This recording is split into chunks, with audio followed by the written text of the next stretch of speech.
주일 설교 본문 말씀은 히브리서 10장 1절에서 18절입니다. 히브리서 10장 1절에서 18절입니다. 봉독하겠습니다. 율법은 장차 올 좋은 일의 그림자일 뿐이요 참 형상이 아니므로 해마다 늘 드리는 같은 제사로는 나오는 자들을 언제나 온전하게 할 수 없느니라. 그렇지 아니하면 섬기는 자들이 단번에 정결하게 되어 다시 죄를 깨닫는 일이 없으리니 어찌 제사 드리는 일을 그치지 아니하였으리요. 그러나 이 제사들에는 해마다 죄를 기억하게 하는 것이 있나니 이는 황소와 염소의 피가 능히 죄를 없이 하지 못함이라. 그러므로 주께서 세상에 임하실 때에 이르시되 하나님이 제사와 예물을 원하지 아니하시고 오직 나를 위하여 한 몸을 예비하셨도다. 번제와 속죄제는 기뻐하지 아니하시나니 이에 내가 말하기를 하나님이여 보시옵소서. 두루마리 책에 나를 가리켜 기록된 것과 같이 하나님의 뜻을 행하러 왔나이다 하셨느니라. 위에 말씀하시기를 주께서는 제사와 예물과 번제와 속죄제는 원하지도 아니하시고 기뻐하지도 아니하신다 하셨고 이는 다 율법을 따라 드리는 것이라. 그 후에 말씀하시기를 보시옵소서 내가 하나님의 뜻을 행하러 왔나이다 하셨으니 그 첫째 것을 폐하심은 둘째 것을 세우려 하심이라. 이 뜻을 따라 예수 그리스도의 몸을 단번에 들이심으로 말미암아 우리가 거룩함을 얻었노라. 제사장마다 매일 서서 섬기며 자주 같은 제사를 드리되 이 제사는 언제나 죄를 없게 하지 못하거니와 오직 그리스도는 죄를 위하여 한 영원한 제사를 드리시고 하나님 우편에 앉으사 그 후에 자기 원수들을 자기 발등상이 되게 하실 때까지 기다리시나니 그가 거룩하게 된 자들을 한 번의 제사로 영원히 온전하게 하셨느니라. 또한 성령이 우리에게 증언하시되 주께서 이르시되 그날 후로는 그들과 맺을 언약이 이것이라 하시고 내 법을 그들의 마음에 두고 그들의 생각에 기록하리라 하신 후에 또 그들의 죄와 그들의 불법을 내가 다시 기억하지 아니하리라 하셨으니 이것들을 사하셨은즉 다시 죄를 위하여 제사 드릴 것이 없느니라. 아멘. 하나님께서는 우리의 죄를 심각하게 여기십니다. 하나님은 완전하게 거룩하고 완전하게 의로우신 분이기에 먼지만한 죄라도 허용하실 수 없고 반드시 형벌하셔서 공의를 이루십니다. 만일 하나님께서 먼지만한 죄라도 허용하시거나 저질러진 죄에 대해 형벌하지 않으신다면 하나님의 완전한 의와 거룩은 무너지게 됩니다. 그렇다면 하나님은 온 우주와 세계를 다스리시는 분으로 존재할 수 없습니다. 따라서 죄로 가득한 우리 인간들은 하나님 앞에서 심판을 받을 수밖에 없습니다. 실질적으로 이제 곧 죽음을 지나 하나님의 심판이 무엇인지를 맛보게 될 자들이 지금 이 시대는 허다하게 많습니다. 여러분, 노아의 홍수가 있기 전에 이 땅에는 아주 적게는 4억이고 일반 대부분의 학자들의 견해는 10억이고요. 헨리 모리스라는 분의 수학적인 계산에 의하면 100억까지도 이 땅에 사람이 살고 있었습니다. 제 견해로는 한 4억에서 10억 정도로 저는 보고 있는데요. 근데 그 중에 8명만 구원받았다는 사실을 여러분들이 기억하시기 바랍니다. 구원이라는 것은 그만큼 하나님께서 죄 문제를 결코 가볍게 여기지 않는다는 사실을 분명하게 보여주고 있습니다. 하나님은 결코 우리 죄인들을 받아주실 수 없습니다. 그러나 하나님은 사람을 사랑하셨습니다. 그리고 마침내 그들이 하나님의 사랑받는 대상이 되기를 원하셨습니다. 이에 하나님은 창세전부터 인간이 죄인이 될 경우를 대비하여 하나님의 어린 양을 마련하셨습니다. 그 어린 양은 하나님의 아들이신데 인간이 범죄할 경우 사람으로 오셔서 완전한 의인으로 확정되어 실제로 주의 백성의 죄값을 친히 치르실 것입니다. 이는 의인된 자신의 생명을 하나님 앞에 희생으로 바침을 의미했습니다. 그러나 하나님은 하나님의 아들이 이 땅에 오셔서 하나님의 공의를 만족시킬 때까지는 일단 동물의 피로 주의 어린 양의 보혈과 생명을 예표하게 하셨습니다. 물론 동물의 피는 사람이 지은 죄를 대속할 수 없습니다. 우리를 구원할 수 없습니다. 즉 우리의 죄값을 동물의 피로 갚을 수 없습니다. 오직 의인만이 죄인을 대속할 수 있습니다. 이에 우리 주 예수님은 하나님의 아들이 이 땅에 오셔서 참사람이 되신 그리스도로서 하나님의 율법을 완전하게 지키셨습니다.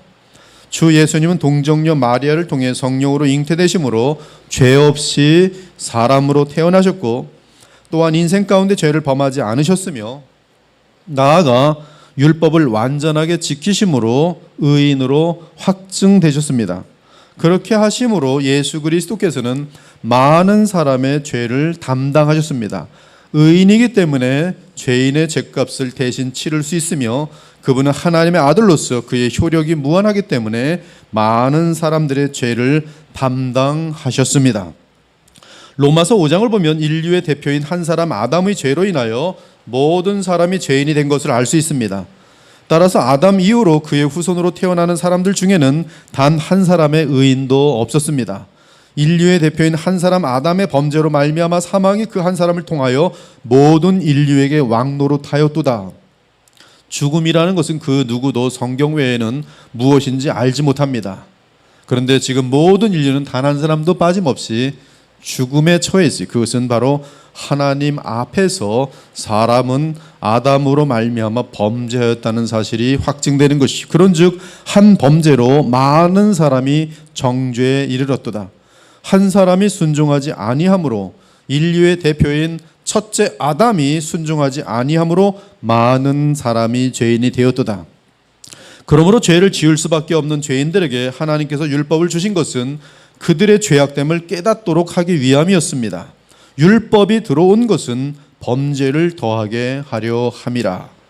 따라서 하나님의 공의로운 법 앞에서 사람의 죄 문제가 궁극적으로 해결되려면 하나님이 사람과 맺으신 언약에 따라 또 다른 사람의 대표가 나타나 하나님의 율법을 완전하게 지켜 완전한 의를 이루어 영생을 얻어야 할 뿐만 아니라 먼저 영생을 얻으셔야 돼요.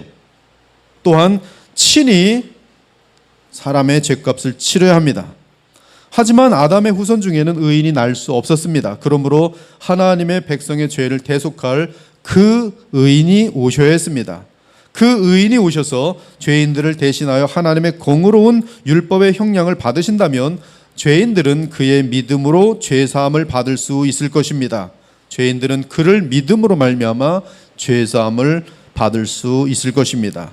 나아가 그 의인이 살리는 생명을 나누어 준다면 사람들은 새로운 생명으로 거듭나게 될 것입니다. 한 의로운 행위로 말미암아 많은 사람이 의롭다 하심을 받아 생명에 이르렀느니라. 한 사람이 순종하심으로 많은 사람이 의인이 되느니라.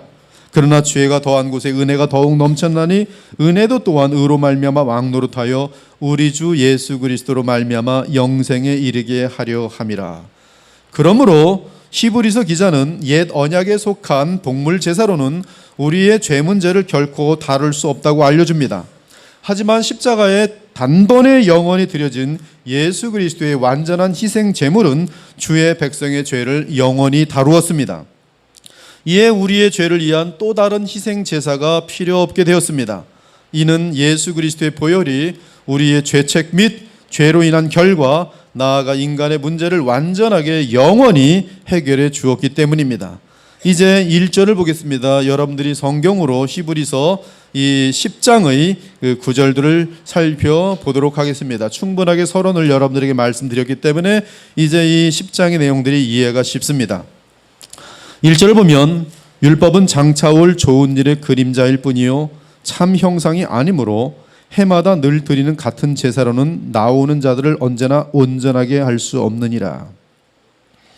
여기 1절에서 해마다 드리는 동일한 제사를 말하는데 이는 대속죄를 의미합니다. 물론 5종류의 구약의 제사가 필요시에 매일 심지어 아침 저녁으로 드려졌습니다. 그러나 1절은 대속죄를 염두하고 해마다라는 말을 함으로 말미암아 이 지금 구약의 제사 가운데에서 대속죄일의 제사를 언급합니다. 그런데 그 제사로는 제사 드리러 나오는 자들을 결코 온전하게 만들 수 없습니다. 그 이유는 모세의 율법과 관련한 제사는 장차 올 좋은 일의 그림자일 뿐 참 형상, 참 실제, 참 실체가 아니기 때문입니다. 어린이 장난감, 1살짜리가 노는 플라스틱 장난감 타고 우리 어르신이 어른들이 부산까지 못 가요. 그거 타고 앉아봤자 장난감 망가질 거고 뭐 맞지도 않을 거고 그걸 타겠다고 부산 가자 이러면서 뭐 그걸 가지고 장난감 뭐 운전대를 흔든다고 가겠습니까? 네, 구약의 제사가 그렇다는 것입니다. 그것은 모욕일 뿐이. 그렇다면 1절에서 언급한 좋은 일은 무엇입니까? 이미 히브리서에서 전체에서 확인된 것처럼 좋은 일은 구약 율법의 모형과 그림자가 가리키는 실체를 말합니다. 참 형상입니다. 그것은 영원한 대제사장이요 그리고 그분을 통해 임하는 온갖 신령하고 좋은 것을 말합니다. 그 좋은 일 안에는 죄사함이 있고 생명이 있고 하늘의 풍성한 것들이 있고 하나님과의 교통이 있습니다. 이 좋은 것에는 우리가 단번에 영원히 거룩하게 되는 것도 담겨 있습니다. 또한 우리가 완전하여지는 것도 담겨 있고 무엇보다 새 언약이 담겨 있습니다. 새 언약은 하나님의 법이 내 마음과 생각에 있는 것입니다. 히브리서는 이 사실을 8장과 10장에 걸쳐서 계속 반복하고 있습니다. 하나님의 법이 새 언약 가운데 주의 백성의 마음과 양심과 생각에 새겨져 있다고 선포하고 있어요. 나아가 우리의 죄악된 양심이 그리스도의 보혈로 깨끗하게 씻겨졌습니다. 또한 우리의 몸도 깨끗하여졌습니다. 여러분이 죄를 지을 때 몸으로 짓습니다. 그러나 여러분들이 예수 그리스도를 영접하고 예수님을 따라가면 여러분의 죄로 물들었던 몸도 여러분 이 몸은 죄 맛을 압니다.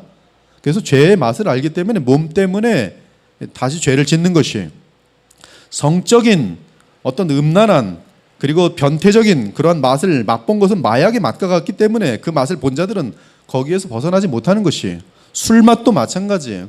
몸이 그 맛을 압니다. 몸이 인간의 정신을 휘두르는 것입니다. 그래서 죄를 이기지 못하는 것이 그 뿌리가 깊을수록 죄를 이기는 것은 쉽지 않습니다. 그런데 새 언약 속에는 몸도 깨끗해지는 것이 포함되어 있어요. 믿으십니까?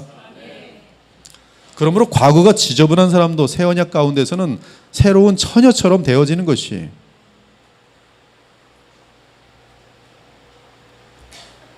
이 외에도 좋은 일은 무한하게 많습니다. 이 모든 좋은 것은 그리스도 예수의 구속에 의해 주의 백성들에게 허락됩니다. 그러므로 우리는 매일 거룩하여 질 수 있습니다. 하나님께서 우리 안에 이루신 구원을 두렵고 떨림으로 이루어 갈 수 있습니다. 무엇보다 우리는 이제 하늘의 성소에 담대히 들어갈 수 있으며 언제든지 어떤 장소에서든지 우리의 영원한 대제사장이신 그리스도 예수님을 힘입어 하나님을 만나 뵙는 것이 가능합니다. 하나님을 만나는 것은 그것은 농담이 아닙니다. 하나님을 인간이 죄 가운데 만나려고 하면 즉사합니다. 나답과 아비후가 즉사했습니다. 사람들이 하나님을 근처만 보아도 두렵고 떨려서 어찌할 바를 몰랐어요. 하나님을 만나 뵐 수 있다고요? 모든 타종교회는 하나님을 만나 뵌 일이 없습니다. 오직 중보자로 인하여 죄 문제가 해결된 자들만이 하나님을 만날 수 있는 것인데 그것을 위하여 하나님은 하나님의 독생하신 아들 예수 그리스도를 희생하셔야만 했습니다. 여러분이 하나님과 교통하는 것은 인간의 최고의 영광이며 최고의 축복이 근데 그것이 가능하게 되었다는 말씀이 우리는 예수님을 힘입어 하나님을 만나 뵙는 것이 가능합니다. 그러므로 우리에게 큰 대제사장이 계시니 승천하신 이곳 하나님의 아들 예수시라 우리가 믿는 도리를 굳게 잡을지어다. 우리에게 있는 대제사장은 우리의 연약함을 동정하지 못하실 리가 아니요 모든 일에 우리와 똑같이 시험을 받으신 이로되 죄는 없으시니라. 그러므로 우리는 긍휼하심을 받고 때를 따라 돕는 은혜를 얻기 위하여 은혜의 보좌 앞에 담대히 나아갈 것이니라. 하지만 구약의 율법은 장차 올 좋은 일에 대한 그림자일 뿐입니다. 실체가 아닙니다. 그러므로 구약의 율법은 실제로는 좋은 것들을 아무것도 주지 못합니다. 즉 구약의 율법의 제사로는 하나님께 나오는 자들을 실제로 온전하게 할 수 없습니다. 여기서 온전하게 한다는 것은 온전하게 만든다는 뜻으로서 본문에서 볼 때 실제적으로 의롭고 거룩한 존재로 변화시키는 것을 의미합니다. 이것은 예수님의 구속 이후에만 가능한 사건인 것이 하나님은 예수님의 십자가의 구속의 근거에서 그분으로부터 나오시는 성령으로 말미암아 여러분을 깨끗하게 만드십니다. 온전하게 만드십니다. 거룩한 존재로 변화된다는 말씀이 실제적으로 의롭고 거룩한 존재로 변화된다는 것이 구원이에요. 언제 그러한 변화가 나타나는가? 예수님과 여러분이 믿음으로 말미암아 새 언약으로 말미암아 결혼하였을 때, 첫 번째로 연합하였을 때 여러분의 모든 죄는 그분의 십자가로 넘어가고 예수님이 이루신 완전한 은은 여러분에게 넘어올 뿐만 아니라 성령으로 말미암아 여러분은 거듭난 존재가 되는 것이에요. 그 존재는 거룩하고 의로운 존재요, 변화된 영광스러운 존재인 것이에요. 이미 여러분들은 그런 존재인 것이. 그것이 지금 예수님의 보혈로 말미암아 새 언약으로 말미암아 그렇게 되었다. 그것이 온전하다는 뜻이. 그러나 동물의 제사로는 그렇게 되지 못하였다. 이제 2절을 보면 구약 율법의 제사 제도는 제사 드린 자들을 온전하게 하지 못하기 때문에 반복될 수밖에 없음을 말합니다. 그렇지 아니하면 섬기는 자들이 단번에 정결하게 되어, 그렇죠? 정결하게 되었다라면 다시는 제수를 드릴 필요가 없는데 정결하게 되지 못하였기 때문에 계속 매해 해마다 제사를 드릴 수밖에 없는 거예요. 상징적으로라도 제사를 드려서 우리는 언젠가 우리가 깨끗해야 될 그날을 소망할 수밖에 없는 것이. 그렇지 아니하면 섬기는 자들이 단번에 정결하게 되어 다시 죄를 깨닫는 일이 없으리니 어찌 제사 드린 일을 그치지 아니하였으리요. 2절은 하나님의 백성은 참 형상의 제사를 드리면 온전하여진다. 그러나 참 형상이 아닌 그림자 제사로 드리니 온전하여질 수 없다고 말합니다. 만일 참 형상의 제사를 드린다면 단번에 정결하게 되고 다시는 죄를 깨닫는 일이 없을 것이라고 합니다. 여기서 죄를 깨닫는 말은 개역개정이 애매하게 번역해 놨는데요, 시네이데이시스라는 그런 원어인데 죄를 의식하게 하다, 즉 나는 지옥에 떨어져 마땅한 존재로 두려움 가운데 있게 하다, 이런 뜻이. 정죄함 때문에 양심에 걸린다는 뜻입니다. 즉 참 형상의 제사를 드린다면 단번에 영원히 정결하게 되고 또한 다시는 죄로 인한 형벌에 대한 두려움 또는 죄책감 또는 죄의식을 지니지 않게 된다는 것이, 그래서 궁극적인 죄의식을 말합니다. 그리고 이러한 제사라면 더 이상 모형으로 드려지는 제사는 불필요하기에 그치게 될 것이라는 말씀입니다. 그러나 모형 또는 그림자 제사인 동물 제사로는 해마다 속죄일에 대제사장을 통해 제사를 드려도 여전히 사람들의 마음과 몸이 정결해지지 않으며 또한 여전히 죄에 대한 형벌 또는 죄의식, 죄책을 지니게 된다는 말씀이, 즉 이 모든 결과들은 실제로는 죄가 여전히 해결되지 않았음을 입증하는 것입니다. 그리고 그 상태로는 또 다른 분명한 소망이 없이는 그 상태로는 지옥불인 것이 하나님의 거룩한 심판을 피할 수가 없어요. 물론 우리는 주 예수 그리스도의 보혈로 인하여 완전하게 씻음받았고 또한 우리 마음이 정결하게 되었습니다. 하지만 참 형상의 제사를 드렸다고 해서 현실적으로 죄악을 범하지 않는다는 뜻은 아닙니다. 그 이유는 아직 죄성이 여전히 우리 육체와 마음 안에 남아있기 때문입니다. 그러나 참 형상의 제사는 이미 드려졌고 우리는 온전하게 되었으며 죄책은 다 해결되었습니다. 그리고 계속 그리스도의 형상을 닮아가다가 우리는 그리스도의 형상을 실제로 닮아갈 수 있습니다. 실제로 우리 속에 있는 이 새 생명은 그리스도의 형상으로 성장할 수가 있어요. 그리고 마침내 우리의 모든 죄악의 세력이 제거되고 우리는 완전한 자리에 서게 될 것입니다. 그때는 물론 죽음 이유가 될 것이며 나아가 그리스도의 재림 이유가 될 것입니다. 아무튼 우리는 예수님의 몸으로 인한 희생 제물로 인하여 예수님의 새 언약의 시대에 속하게 되었고 우리의 모든 죄는 다 사하여졌습니다. 우리는 그리스도 안에서 하나님과 화목하여졌으며 하나님의 자녀가 되었고 성령으로 인한 생명의 연합에 의해 하나님과 영원한 왕과 백성의 관계를 맺게 되었습니다.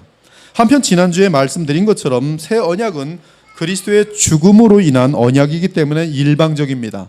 취소될 수 없습니다. 만일 새 언약에 속한 주의 백성이 죄를 범한다면 그의 죄는 전부 계속 사하여지지만 그 대신 죄를 고집할 경우 하나님께서는 세상 사람들과는 달리 아픈 매를 대실 것입니다. 그러면 우리는 주께 징계를 받고 죄를 회개하고 돌아오게 될 것이, 이처럼 그 누구도 그리스도의 피로 맺은 새 언약 속에 들어오게 되면 하나님과의 관계를 끊을 수 없습니다. 이미 그 사람은 거듭났습니다. 거듭난 생명이 죽는 일은 없어요. 그것은 영생입니다. 만일 누군가가 새 언약 속에 있는 듯이 보이다가 결국 새 언약에 속한 자가 아닌 자로 드러난다면, 예수님을 구세주와 왕으로 모시지 않는다면, 예수님의 십자가를 믿지 않는 것으로 끝에 가서 드러난다면 그는 처음부터 새 언약에 속한 자가 아닌 것으로 성경은 말합니다. 그는 처음부터 가짜예요. 또한 2절에 의하면 아무리 많은 짐승으로 제사를 드려도 죄가 씻기는 것이 아닙니다.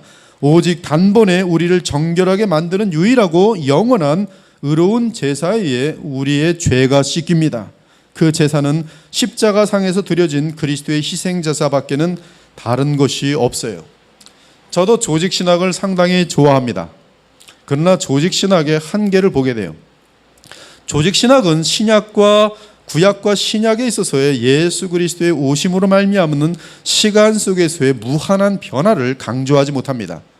조직신학은 신론 그리면 구약과 신약에서 신에 대한 것을 모두 모아가지고 신에 대하여 정리하고, 구원 그리면 구약과 신약에서 다 모아가지고 구약의 구원에 대해 정리하지만, 그러나 이 시간 속에서의 구약과 신약으로 넘어가는 이 엄청난 변화가 무엇인지에 대한 초점을 잊어버리는 것이, 이런 것들은 성경을 계속 읽으면서 예수 그리스도를 묵상하고 예수님의 위대함을 알아갈 때에 구약과 신약이 대조되면서 얼마나 예수님의 오심이 위대한 사건인지를 보게 되고, 그것을 아는 만큼 우리의 삶의 변화가 나타난다는 것이죠.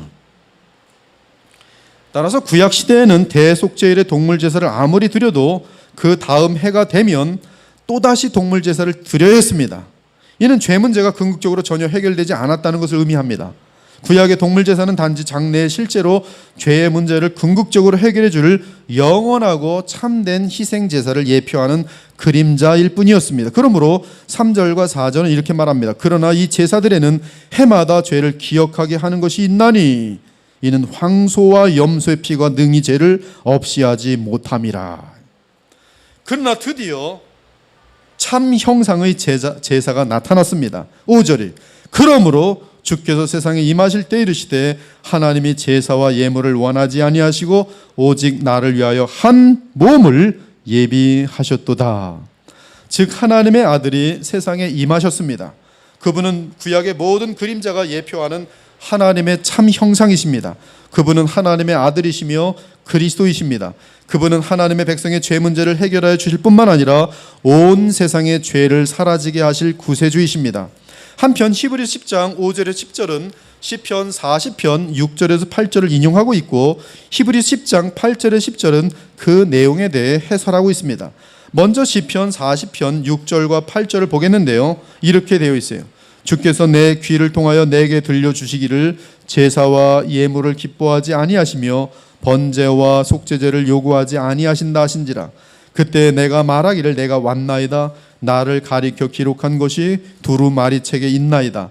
나의 하나님이여 내가 주의 뜻 행하기를 즐기오니 주의 법이 나의 심중에 있나이다 하였나이다. 지금 시편 40편은 다윗의 시인데, 히브리서 기자는 다윗이 이 시를 지을 때 마치 다윗 안에 그리스도께서 계신 것처럼 말하고 있습니다.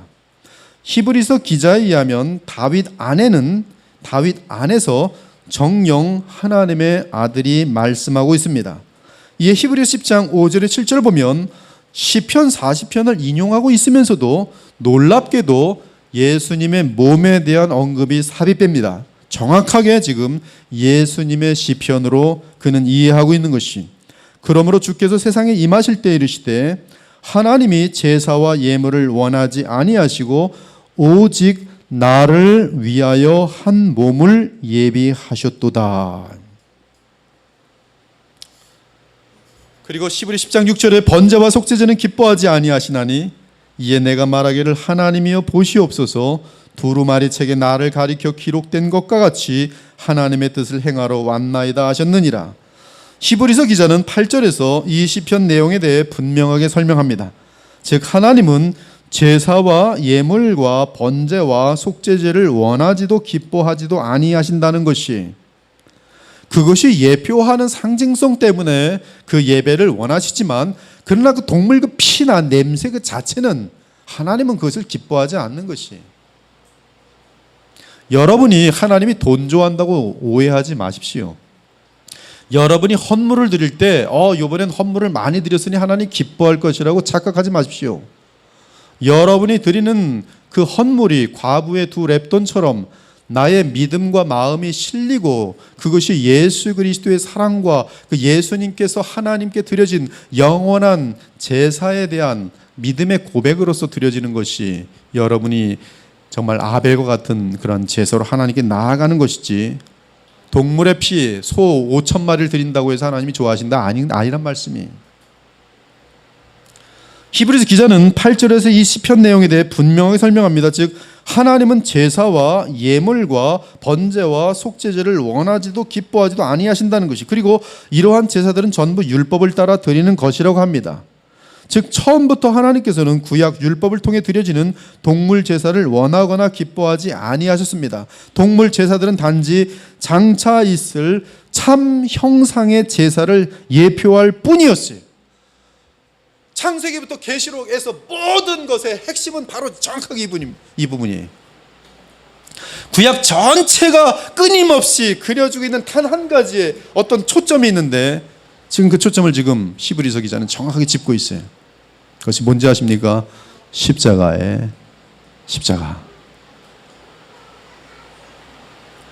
참된 제사, 단번에 영원히 드려진 제사, 그것을 예표하고 있을 뿐이에요. 참 형상의 제사는 하나님의 아들이 하나님께서 친히 예비하신 한 몸을 입고, 마리아의 몸이죠. 그리고 동정녀의 몸을 통해서 성령으로 사람이 되신 그 사건이, 하나님께 친히 예비하신 한 몸을 입고 사람이 되시는 사건부터 시작합니다. 7절과 9절을 보면 하나님의 아들이 하나님께서 예비하신 사람의 몸을 입고 오십니다. 그런데 하나님의 아들이 오시는 이유는 하나님이여 보시옵소서 두루마리 책에 나를 가리켜 기록된 것과 같이 하나님의 뜻을 행하러 왔나이다. 보시옵소서 내가 하나님의 뜻을 행하러 왔나이다라고 말합니다. 그리고 분명하게 히브리서 기자가 선포하는 것은 그 첫째 것을 폐하심은 둘째 것을 세우려 하심이라고 합니다. 그리고 10절에서는 이 뜻을 따라 예수 그리스도의 몸을 단번에 들이심으로 말미암아 우리가 거룩하여졌다고 선언합니다. 사랑하는 여러분, 우리 교회 설교 수준은 조금 높아요. 오늘 이 설교가 어렵다 하시는 분들은 회개하세요. 성경을 전혀 안 읽고 있는 것이. 지금 제가 말씀을 준비할 때는 항상 평균입니다. 평균. 저희 교회 평균 수준이. 이 말씀을 잘 이해하는 분들은 계속 지금 성경을 보고 있는 분들이. 사랑하는 여러분, 히브리서 10장 10절을 다시 보기 바랍니다. 이 뜻은 9절에 의하면 하나님의 뜻입니다. 즉 하나님의 뜻에 따라 우리가 거룩함을 입었다고 말합니다. 여기서 거룩함을 입었다는 것은 깨끗하여졌다는 뜻이고 거룩한 생명을 얻었다는 뜻입니다. 여러분에게 이 사실들이 성령께서 증언하시길 원합니다. 여러분이 깨끗하여지지 않았고 거룩한 생명이 없다면 여러분은 가짜입니다. 그냥 지금 여기에 종교적으로 앉아있는 것이에요. 백날 앉아있어도 지옥 떨어집니다.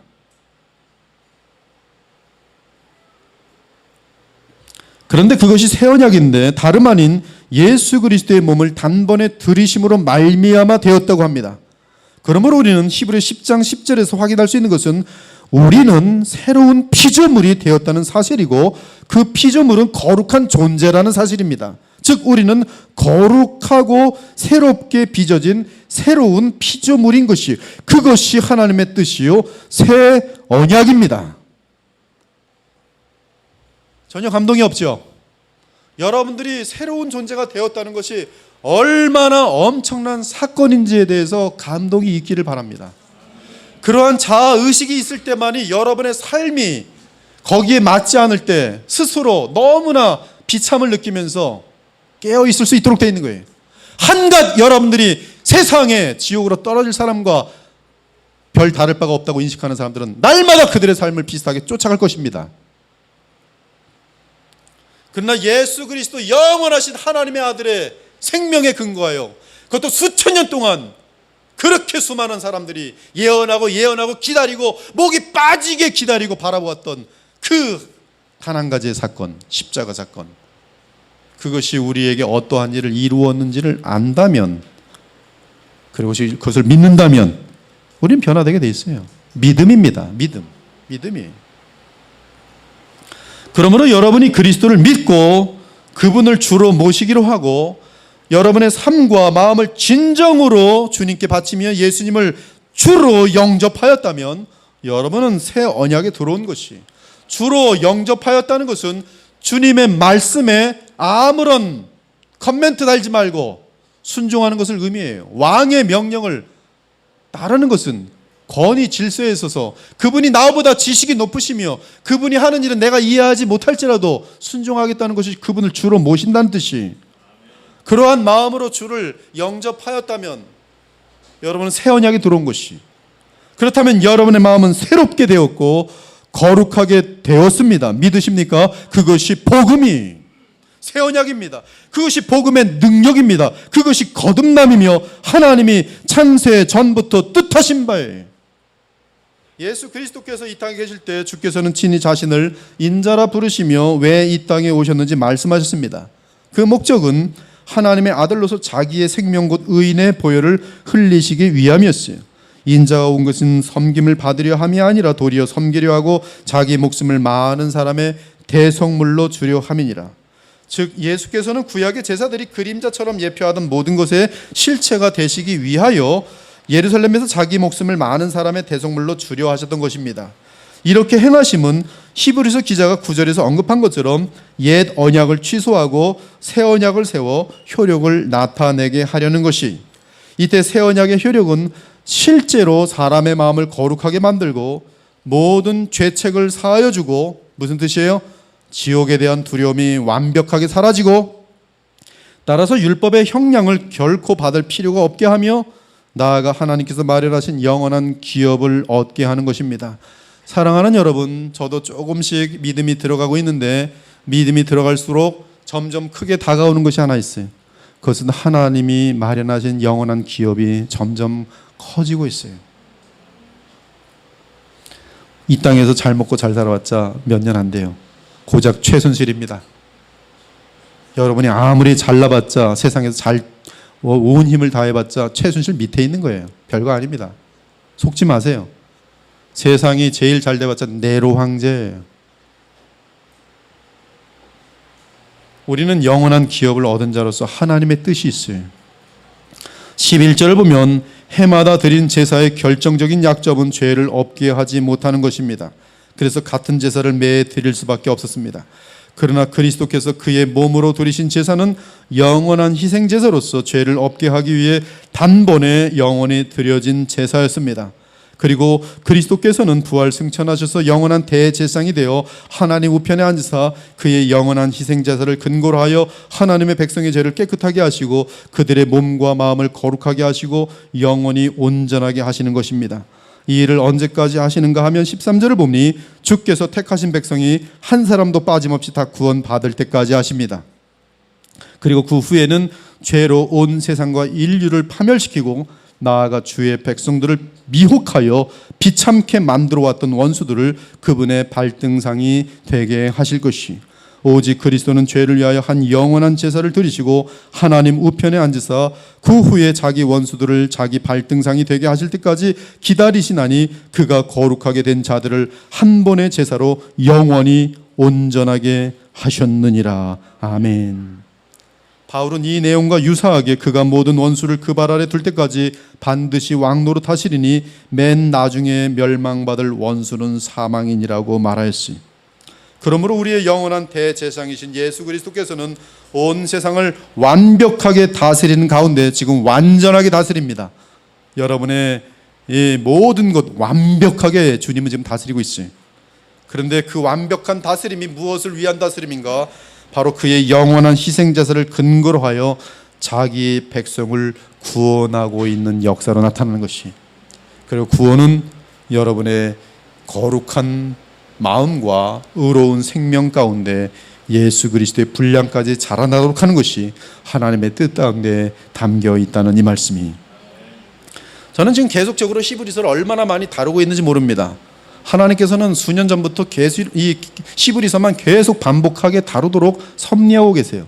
그런데 히브리서를 제가 대하면서 하나 배우는 건 뭐냐 하면, 너무나 많은 내용이 히브리서 안에 반복되고 있습니다. 계속 반복되고 있어요. 지루할 정도로 반복되고 있어요.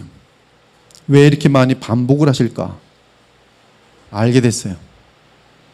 십자가에 드려진, 단번에 드려진 그 제사가 얼마나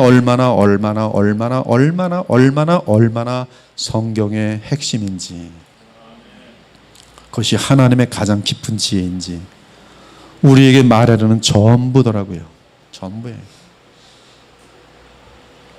그리고 그 모든 원수들을 그 발 아래 두실 그때까지 주의 백성에게 허락되는 언약은 다름 아닌 새 언약입니다. 사실 새 언약은 구약에서 늘 기대하고 바라던 언약이었습니다. 또한 성령이 우리에게 증언하시되 주께서 이르시되 그날 후로는 그들과 맺을 언약이 이것이라 하시고 내 법을 그들의 마음에 두고 그들의 생각에 기록하시라 하신 후에, 지난주에 우리는 히브리서 8장을 다뤘습니다. 똑같은 내용이 반복하고 있습니다. 또 그들의 죄와 그들의 불법을 내가 다시 기억하지 아니하리라 하셨으니 이것들을 사하셨은즉 다시 죄를 위하여 제사 드릴 것이 없느니라. 그리스도 예수께서는 십자가상에서 자신에게 주어진 하나님의 뜻을 다 이루셨습니다. 그때 하나님께서 택하신 백성과 하나님 사이에 새 언약이 단번에 영원히 맺어졌습니다. 예수께서 신 포도주를 받으신 후에 이르시되 다 이루었도다 하시고 머리를 숙이니 영원히 떠나가시니라. 예수께서 큰 소리를 지르고 숨지시니라. 이에 성소 휘장이 위로부터 아래까지 찢어져 둘이 되니라. 이미 지금까지 확인한 것처럼 새 언약은 예수님께서 자신의 피로 친히 보장하신 언약입니다. 또한 더 나은 약속에 따른 더 나은 언약입니다. 새 언약은 이제 영원히 깨어질 수 없습니다. 그 이유는 새 언약은 하나님과 예수 그리스도 사이의 언약으로서 하나님께서 택하신 백성이 이미 그 언약 안에 다 포함되어 있기 때문에 그래요. 여러분들은 하나님과 예수 그리스도께서 새 언약을 맺으실 때 그 언약 속에 들어와 있기 때문에 지금 여러분들은 예수님을 믿고 있는 것이에요. 여러분이 잘나서가 아니에요. 오늘 지지사님께서 기도 드리신 것처럼 이 자리에 앉아 있는 것도 하나님의 섭리로 일한 것이지 우리의 계획이 아닙니다. 하물며 예수님을 믿고 참 생명을 얻고 예수님을 닮아갈 수 있는 그 엄청난 특권에 있게 된 것은 우리가 다른 사람들보다 잘나서 선하고 똑똑해서가 아니라 하나님과 예수 그리스도의 영원하신 언약 가운데 여러분들은 so lucky, 너무나 복된 자로서 그 언약 속에 이름이 들어있었어요. 이때 새 언약의 효력은 법적일 뿐만 아니라 성령의 역사에 의한 실제적인 효력입니다. 그 효력은 정결한 양심을 주는 것이며 하나님을 아빠, 아버지로 아는 마음을 주는 것이고, 나아가 하나님의 뜻을 알 수 있도록 주의 말씀을 깨닫게 하는 지혜의 마음을 주시는 것이, 구약에서는 단 한 사람도 아빠, 아버지라 부를 수 있는 사람이 없어요. 왜? 아들의 영이 아직 없기 때문에. 그러나 여러분들은 예수께서 보내시는 하나님의 아들이신 그분께서 보내시는 아들의 영 성령께서 여러분 안에 내재하시기 때문에 아바, 아버지라 부를 수가 있는 것이에요. 엄청난 특권이에요. 아무 때나 아버지 보좌 앞에 나갈 수 있다는 거예요. 아무 때나 하나님과 교통할 수 있다는 뜻이에요. 이는 신자의 마음속에 성령이 내재하심으로 가능합니다.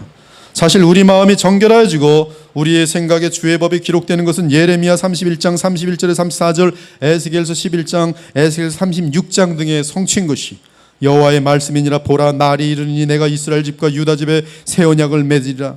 이 언약은 내가 그들의 조상들의 손을 잡고 애굽 땅에서 인도하여 내던 날에 맺은 것과 같지 아니할 것은 내가 그들의 남편이 되었어도 그들이 내 언약을 깨뜨렸음이라. 여호와의 말씀이니라. 그러나 그날 후에 내가 이스라엘 집과 맺을 언약은 이러하니 곧 내가 나의 법을 그들의 속에 두며 그들의 마음에 기록하여 나는 그들의 하나님이 되고 그들은 내 백성이 될 것이라.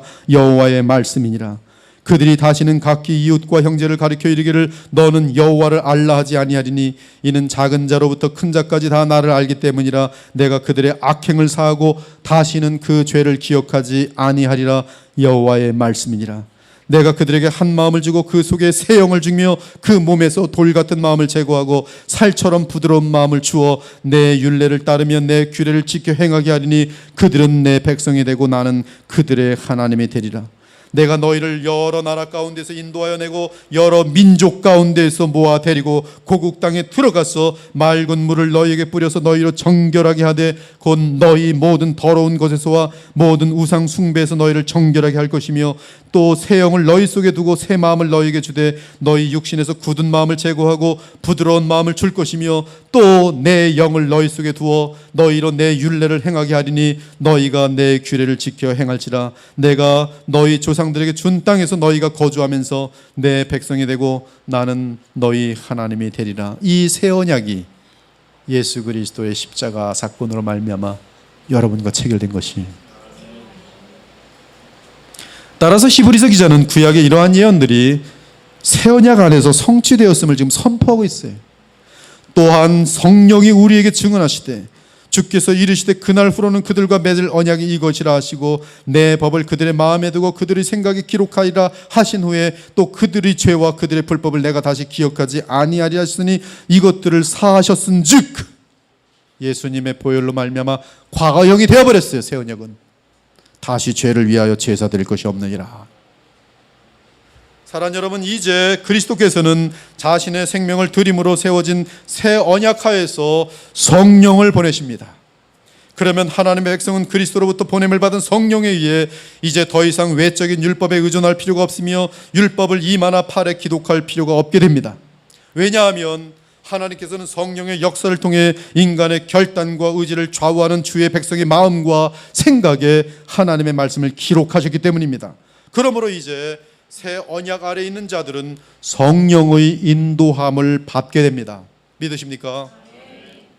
여러분들이 이러한 내용들이 성령이 없이 내가 말씀을 지키려는 것과 무엇이 다른지를 알 수 있어야 돼요. 이걸 모르면 그냥 도덕주의자입니다. 기분 좋으면 지키고 기분 안 좋으면 안 지키고 기분 좋고 갖고 지킨 것 같으면 하나님이 복 주는 것 같고, 이거는 구약의 율법 행위밖에 안 되는 것이.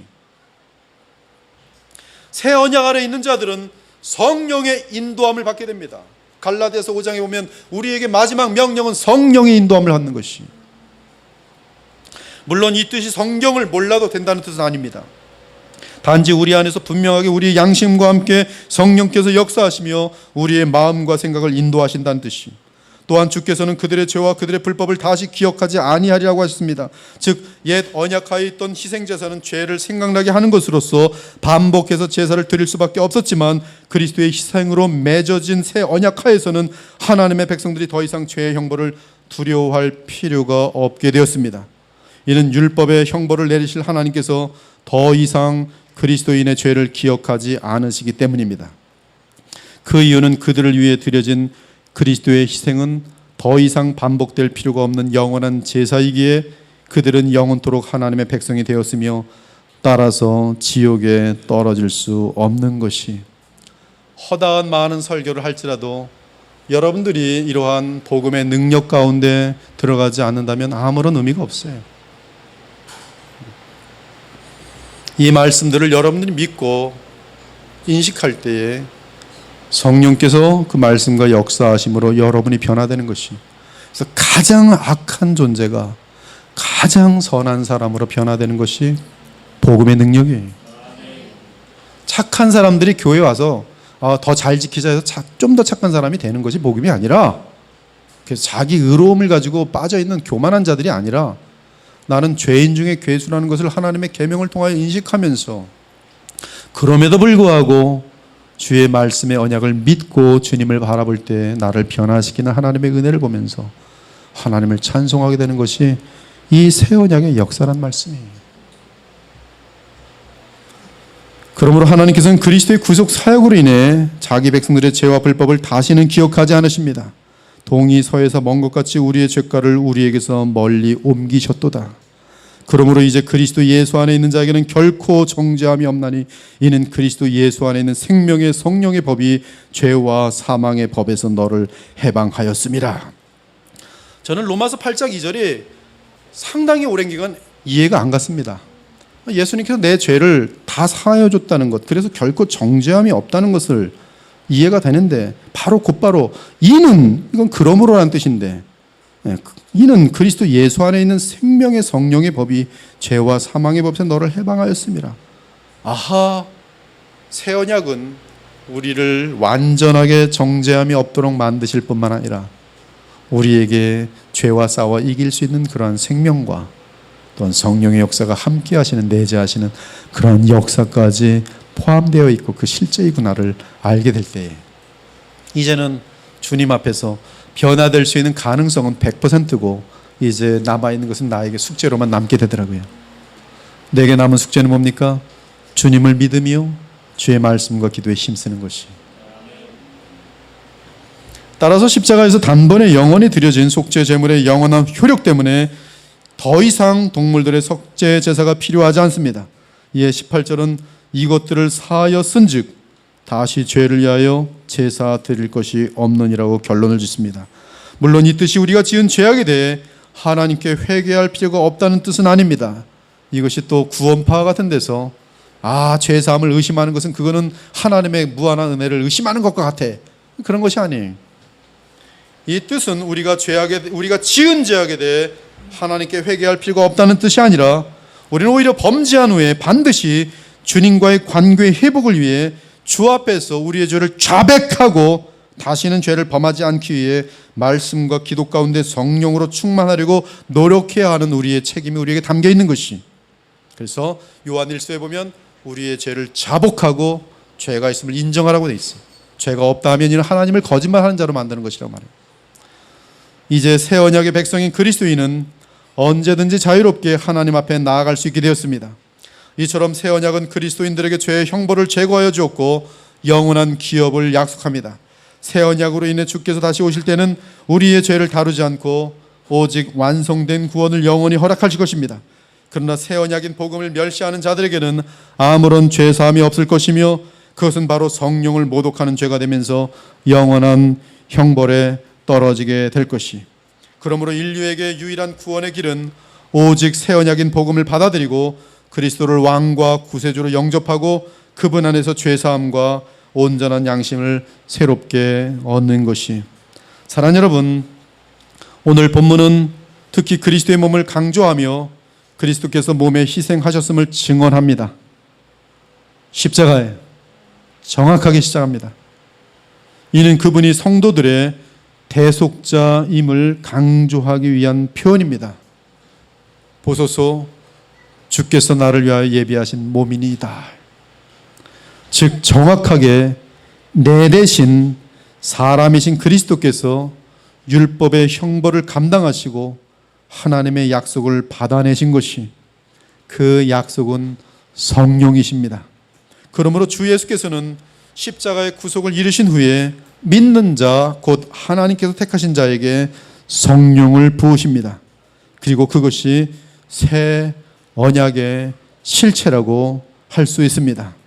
즉 성령 안에서 우리는 거룩한 생명을 받았고 이에 성령님은 언제나 믿는 자들 안에 거하시며, 그러므로 우리는 성령 안에서 그리스도의 보혈을 힘입어 담대히 하나님 보좌 앞으로 나아가 언제든지 하나님의 영광을 보면서 우리도 변화하게 되는 것이, 그것이 변화의 비결입니다. 여러분 변화되길 원하십니까? 변화되셔야 돼요. 제가 이번에 광주 중앙교회 가서 이 내용 가지고 말씀을 나눴어요. 5년 지나도 변화되지 않으면 무엇일까요? 정확하게 답하더라고요. 죽은 것들입니다. 여러분 5년 전과 지금 변화된 것이 없으면 죽은 시체일 가능성이 높아요. 생명 있는 자들은 그 증거는 변화와 열매입니다. 여러분이 주님께 드릴 열매가 무엇이 있습니까? 여러분의 삶이 지나간 곳에 무슨 열매가 있습니까? 어떤 사람의 열매는 거짓의 열매가 있어요. 어떤 사람의 열매는 미움의 열매가 있어요. 어떤 사람의 열매는 당짓는 열매가 있어요. 어떤 사람의 열매는 의심을 만드는 열매가 있어요. 이것은 다 마귀의 일들이, 죄의 일들이. 그러한 열매가 계속 풍성하여서 하나님 나라를 대적한다면 열매로 그들을 알지라. 즉 가짜입니다. 열매로 아는 것이. 예수님은 다른 거 묻지 않았어요.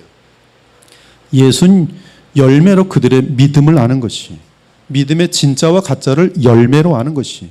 나는 진심으로 믿습니다. 그것은 여러분 스스로가 고백하는 것이지요. 이단들도 진심으로 믿습니다. 열매로 알지라.